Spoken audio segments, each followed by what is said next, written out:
"Figure it out yourself, old man," my son-in-law said when I asked for a glass of water. I had a herniated disc and simply asked my son-in-law to bring me a glass of water. He looked up from his phone and said, "Figure it out yourself, old man. I'm not your butler." My daughter sat right there at the kitchen table and said absolutely nothing.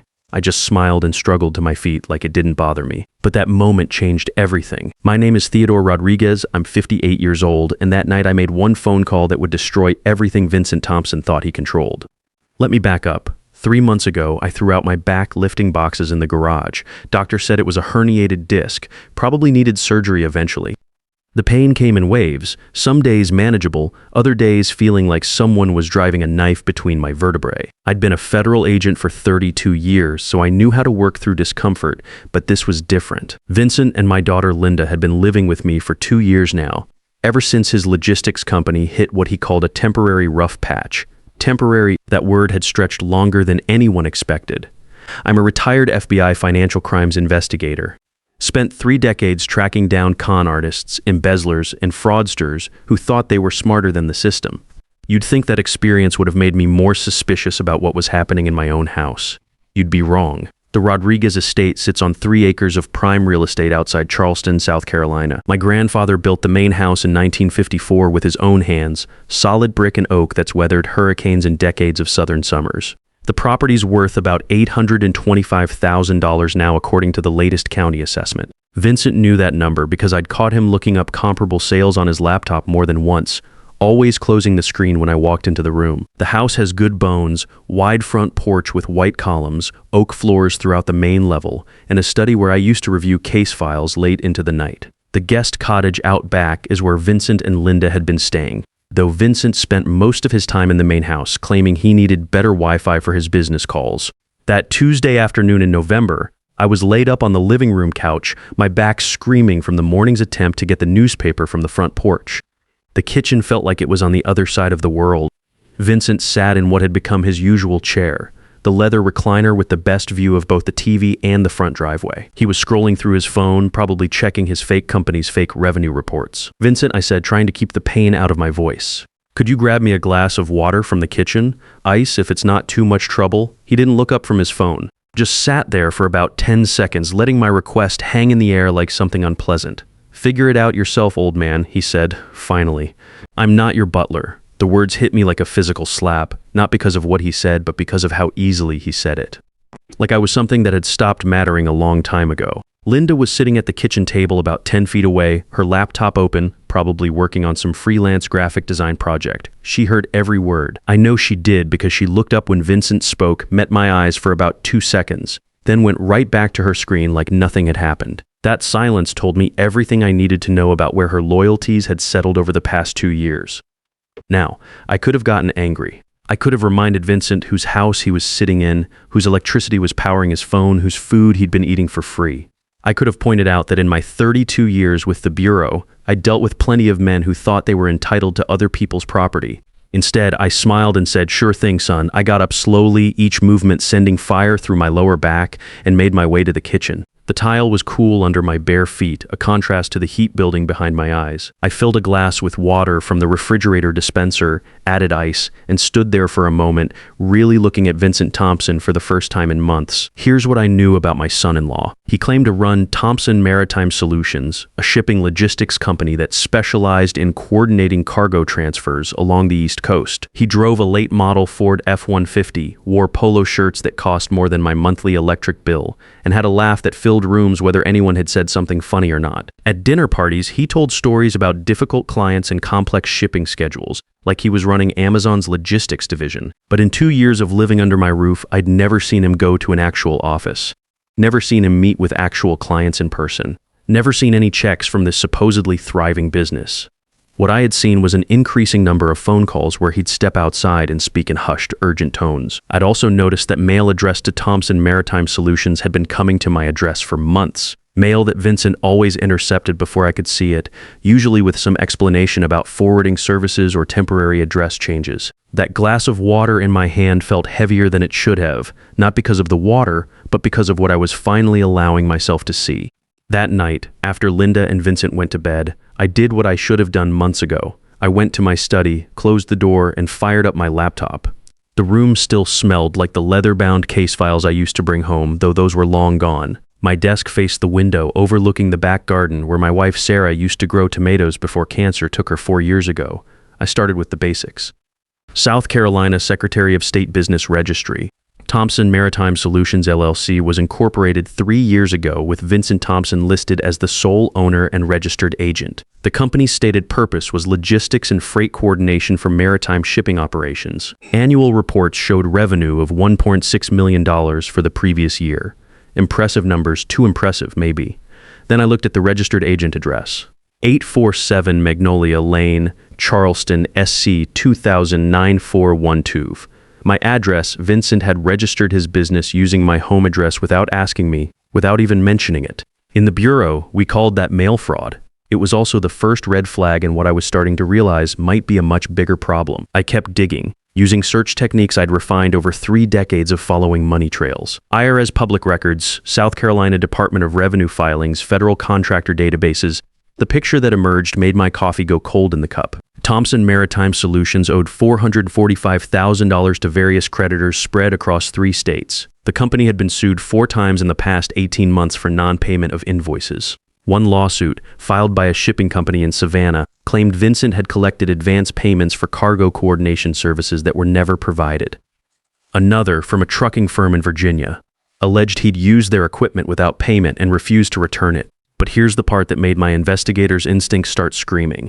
That $1.6 million in revenue Vincent claimed, the actual revenue based on bank records I could access through federal databases, was closer to $160,000. Vincent wasn't just failing at business. He was lying about it on a scale that suggested federal tax evasion. I leaned back in my chair and stared at the screen. Thompson Maritime Solutions wasn't a logistics company.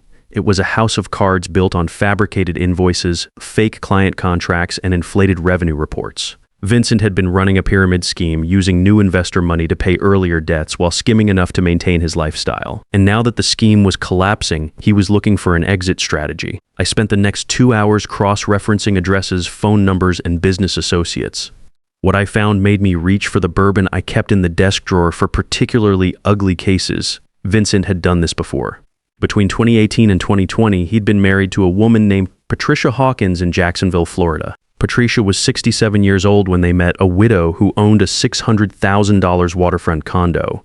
Vincent moved in 6 months after the wedding, citing financial difficulties with his import business. 18 months later, Patricia was diagnosed with early-onset dementia. Vincent became her legal guardian 3 months after that. The condo was sold for her care. Patricia was placed in a memory facility. Vincent disappeared with approximately $480,000 in liquidated assets. Patricia Hawkins died in that facility 8 months later. The official cause was complications from dementia, but I noticed something interesting in the medical records I was able to access. Her symptoms had appeared suddenly, progressed rapidly, and didn't match the typical patterns of organic dementia. I made a note to have someone look into what medications Patricia had been taking in her final months, but Vincent's pattern was clear now. Find vulnerable older people with property, move in as the helpful younger relative or spouse. Gradually isolate them from support networks, create or accelerate mental health crises, gain legal guardianship, liquidate assets, disappear. The only difference with me was that I wasn't a lonely widow. I was a retired federal agent with a daughter who loved me. Vincent had to be more careful, more subtle. He couldn't just marry me and take guardianship. He had to find another way in. That's when I found the medical reports, buried in Vincent's email account, which I accessed using password recovery techniques that weren't entirely legal but weren't entirely illegal either. I found correspondence with Dr. Marcus Webb, a private physician in Mount Pleasant. Dr. Webb specialized in geriatric assessments for guardianship proceedings. The emails dated back 6 months. Vincent had been feeding Dr. Webb reports about my supposed declining mental state, forgetting conversations, leaving the stove on, getting lost driving to familiar places, all symptoms I'd never experienced, documented in detail as if Vincent had been keeping careful notes. Dr. Webb had scheduled a comprehensive cognitive assessment for me next month, the assessment that would provide the medical foundation for a guardianship petition. I sat in that study until 3 a.m, printing documents and organizing evidence the way I used to prepare federal cases. Financial fraud, mail fraud, elder abuse, identity theft. If I was right about Patricia Hawkins' possibly murder, Vincent Thompson wasn't just stealing my money. He was stealing my life, one fabricated symptom at a time. The next morning, I made coffee and sat on the front porch, watching Vincent load his truck for another day of business meetings. He was wearing a navy polo and khakis, looking every inch the successful entrepreneur. When he saw me, he waved and called out, "How's the back feeling today, Ted?" "Better," I said. "Much better." That afternoon, I called Benjamin Foster. Ben had been my partner for the last 8 years of my bureau career, and he was now a supervisory special agent in the financial crimes unit. We'd worked dozens of cases together, and he knew I didn't make calls like this unless I was sure. "Ben," I said when he answered, "I need to report a federal crime." Multiple federal crimes, actually, and I need to do it carefully because the suspect is living in my house. There was a pause. "Ted, what are you telling me?" "I'm telling you, my son-in-law is running a long-con elder abuse scheme, and I'm about to become his next victim. How fast can you get a team down here?" Ben listened while I laid out the evidence. Vincent's failing business, the mail fraud, the forged medical reports, the pattern with Patricia Hawkins. When I finished, there was a long pause on the line, Ted. He said finally, "What you're describing is wire fraud, mail fraud, elder abuse, and potentially homicide. We're talking federal charges with serious time attached. I know. How long do you need to build a case? Send me everything. Give me a week to coordinate with the Charleston field office. And Ted, be careful. If this guy killed his first wife to cover his tracks, you're in real danger." I spent the next week playing the perfect target. It was harder than I expected, pretending to be the confused old man Vincent wanted me to be. Every morning, I made a show of forgetting where I'd put my reading glasses. I asked Linda the same question twice during dinner conversations. I let Vincent see me struggling with the TV remote, the coffee maker, simple tasks I'd been doing for decades, and I watched him take notes. He was documenting my supposed decline in a small notebook he thought I hadn't noticed. Every forgotten word, every moment of apparent confusion, every sign that Theodore Rodriguez was losing his mental faculties. He was building his case for Dr. Webb's assessment, collecting evidence that would support a guardianship petition. What Vincent didn't know was that I was building a case too. The recording device I'd borrowed from Ben was smaller than a quarter and picked up conversations from across the room. I captured Vincent on the phone with Dr. Webb, discussing accelerated deterioration and the need to move up the timeline for evaluation. I recorded him talking to someone about power of attorney documents, about how the old man won't be competent to make his own decisions much longer. Most damaging of all, I got him bragging to someone about his previous success in Jacksonville. Just like the last one, he said during a phone call he thought I couldn't hear. Create the problem, document the decline, get control, liquidate everything. This one's worth more, so I need to be more careful, but the principle's the same. Linda was harder to read during this period. I watched her watching Vincent, and sometimes I caught something in her expression that looked like doubt. When he'd make comments about my memory or suggest I needed help with basic tasks, she'd glance at me with an expression I couldn't quite interpret. Was she starting to see what I was seeing, or was she just worried about her father's decline?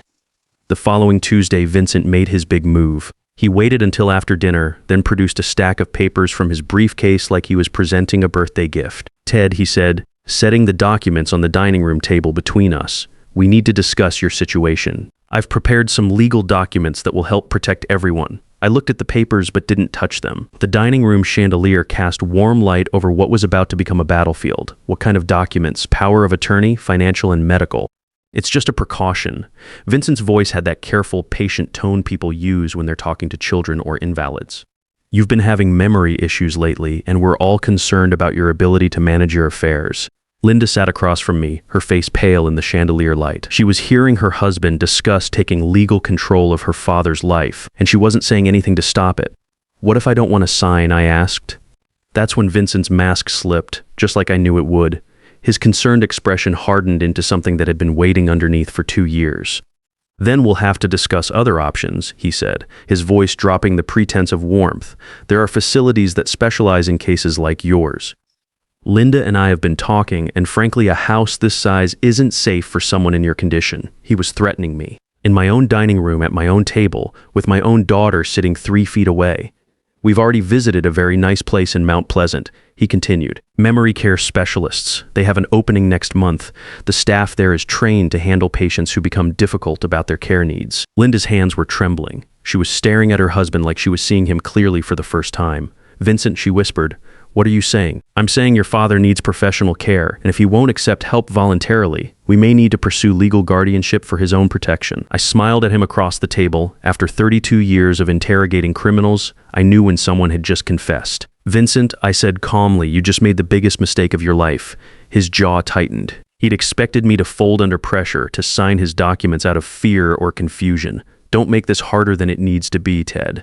I've already consulted with attorneys about your options. I stood up slowly, letting the movement trigger the recording device one more time. I need to think about this. Give me until tomorrow. Think quickly, Vincent said. Dr. Webb wants to complete your assessment by the end of the week. That night, I sat in my study and called Ben Foster. It's time, I said. Warrant's already signed, Ben replied. Federal judge reviewed everything you sent. We'll execute at dawn. 3 teams, 1 for your house, 1 for his business address, 1 for Dr. Webb's office. This is going to be a big net. Ted, what about Linda? She doesn't know anything about this. We'll be careful. But she's going to have some hard questions to answer about what she knew and when she knew it. I hung up the phone and walked to the kitchen window. The guest cottage was dark. Vincent was probably in there planning his next move, confident that he'd backed me into a corner I couldn't escape. He had no idea that in 6 hours, a federal tactical team would be surrounding his bedroom. I didn't sleep that night. I sat on my front porch in the darkness, drinking coffee and watching the guest cottage where Vincent was probably sleeping without a care in the world. The November air was cool, carrying the scent of oak leaves and the distant salt smell of Charleston Harbor. At 5:15 a.m., I heard the vehicles before I saw them. 3 black SUVs rolled up my driveway without sirens, their headlights cutting through the pre-dawn darkness. Federal agents in tactical gear got out and positioned themselves around the property like they'd rehearsed it 100 times. Ben Foster stepped out of the lead vehicle, wearing a bulletproof vest over his dress shirt. He caught sight of me on the porch and gave a small nod before directing his team toward the guest cottage. At exactly 5:30, they knocked on Vincent's door. Vincent Thompson, federal agents. We have a warrant to search these premises. I watched from my porch as Vincent came stumbling out in boxer shorts and a t-shirt, squinting like he couldn't believe what he was seeing. His hair was sticking up, and for the first time since I'd known him, he looked smaller than life-size. There must be some mistake, he kept saying. I need to call my lawyer. This is harassment. You can call your lawyer from the field office, the lead agent replied. Step aside, sir. They spent 2 hours methodically searching the cottage. Computer hard drives, phones, financial documents, the notebook where he'd been documenting my supposed mental decline. Everything Vincent thought was private was now evidence in a federal case. Linda came out of the main house around 6 a.m., wrapping her robe tight against the morning chill. She stood beside me on the porch, watching her husband's life fall apart in real time. Dad, she whispered. What's happening? I handed her a copy of the federal search warrant. She read it twice, her face going pale in the morning light. Wire fraud, mail fraud, elder abuse, identity theft. Her voice was barely audible. Vincent's been doing this to other people. A woman named Patricia Hawkins in Jacksonville. Probably others we haven't found yet. Linda's legs gave out and she sat down hard on the porch steps. The medical appointments you've been missing. The forgetfulness, I thought. She looked up at me with tears in her eyes. I thought you were really declining. Vincent's been planning to have me declared mentally incompetent. He already had a doctor lined up to do the assessment. Once he got guardianship, he would have sold the house and disappeared with the money. While putting you in a memory care facility, Linda's voice was flat with shock, like he did to that woman in Florida. We watched as the agents led Vincent toward one of the SUVs. He was in handcuffs now, no longer the confident businessman who'd been threatening me at dinner the night before. When he saw me sitting on the porch, he turned and stared for a long moment. I raised my coffee cup in a small salute. He looked away and got into the vehicle without another word. Ben Foster walked over to where Linda and I were sitting. We got everything, he said. Financial records, communications with Dr. Webb, evidence of the mail fraud scheme. This is going to be a slam-dunk federal case. How long will he get? Linda asked. Wire fraud alone carries up to 20 years. With the elder abuse charges, the mail fraud, and the pattern of previous victims, he's looking at 10 to 15 years minimum. Maybe more if we can prove what happened to Patricia Hawkins. The agents finished loading their evidence and drove away, taking Vincent with them. The property fell quiet, except for the sound of birds waking up in the oak trees my grandfather had planted. Linda and I sat on that porch for a long time, watching the sun come up over the Rodriguez estate. Finally, she turned to me with an expression I hadn't seen since she was a little girl. I should have seen it, she said. All those comments about the house being too big, about your medical care being expensive. The way he looked at you when he thought no one was watching. He was good at hiding it. That's how predators work. When he told you to get your own water yesterday, I should have said something. I reached over and took her hand. You're saying something now. That's what counts. 2 weeks later, Vincent's lawyer, Arthur Martinez, called my attorney, Patricia Davis. Vincent wanted to make a deal. He'd sign away any claim to the Rodriguez estate in exchange for a recommendation of the minimum sentence. Take it, Patricia advised. You get guaranteed protection for the property, and he still goes to federal prison. The signing took place at the Charleston County Courthouse. Vincent sat across a metal table in an orange jumpsuit, his hands shaking as he signed document after document. Total waiver of all claims to my property, past, present, and future. The man who told me to figure it out myself was signing away every right to the house he tried to steal. When it was over, I walked out of that courthouse knowing the Rodriguez estate was safe. Patricia had helped me establish a revocable living trust that would protect the property from any future schemes, and Vincent Thompson was facing 12 years in federal prison. That evening, Linda and I sat on the back porch watching the sunset paint the sky orange and pink above the oak trees. What happens now? She asked. Now we rebuild, I said. This house has been in our family for 70 years. It survived hurricanes, recessions, and Vincent Thompson. It'll be here for your children someday. I don't know if I'll ever trust anyone again. You'll learn to trust your instincts. That's what I should have done sooner. Linda leaned against my shoulder the way she used to when she was small. I'm sorry I chose him over you. I'm sorry I stayed silent. You didn't know, and when you figured it out, you did the right thing. 6 months later, Vincent was sentenced to 12 years in federal prison. Dr. Webb lost his medical license for participating in the guardianship fraud. Thompson Maritime Solutions was dissolved, its assets seized to pay creditors. I'm 58 years old, and I've learned something about family betrayal that I hope I never have to use again. It doesn't announce itself with dramatic gestures. It builds quietly, wearing familiar faces and speaking in concerned voices. The most dangerous person in your life might be sleeping in your guest cottage, counting your money while planning your future. But I also learned that experience matters, that professional skills never really retire, and that sometimes the system actually works when you know how to use it. The man who told me to figure it out myself learned that some problems solve themselves when you have the right phone number and 32 years of federal law enforcement experience. Justice isn't always immediate, but it's always worth the wait. Trust your instincts over their explanations. Predators count on your politeness to ignore red flags. The skills that built your career don't retire when you do. Use them to protect what matters most.